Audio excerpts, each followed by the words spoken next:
8 November 1919, ज्याला न करत्याचा वार म्हणतात अशा एका शनिवारी आणि ज्याला धोंडा महिना म्हणतात अशा कार्तिक महिन्यात मी जन्म घेतला.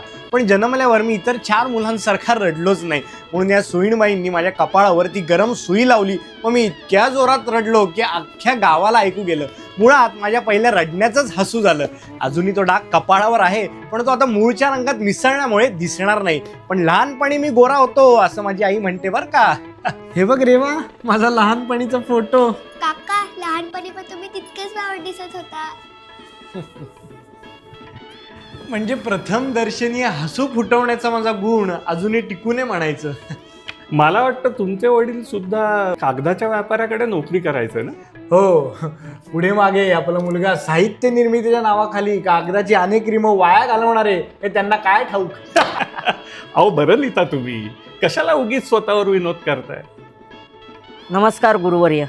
तुमच्या साहित्य साधनेत मी व्यत्यय तर नाही आणला. अरे बाबा, माझं साहित्य वाचून तुला असं कसं काय वाटतं रे की मी साधना वगैरे करत असीन. स्वतःच्याच साहित्यावरती विनोद करणं म्हणजे दुसऱ्यांच्या केलं तर ते मारणार नाहीत का मला.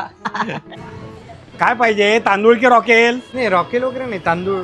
तांदूळ हवाय. मग या लाईनीत कशाला उभा राहिला, पलीकडे उभं राहायचं ना. बरं ठीक आहे, पावती कुठे आहे?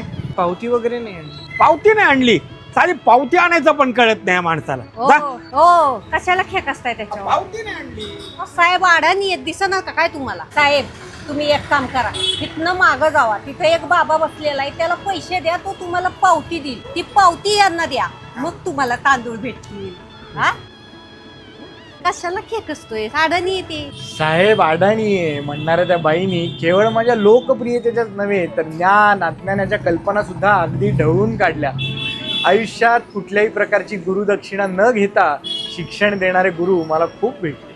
भाई, तुम्ही स्वतःवरच विनोद करता, हे कसं काय जमतं तुम्हाला? I laugh first at my self.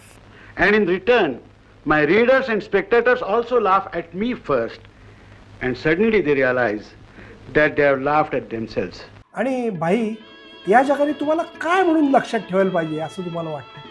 मला एवढंच लक्षात ठेवावं की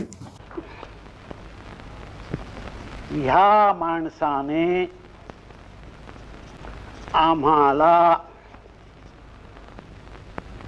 हसवले. बस.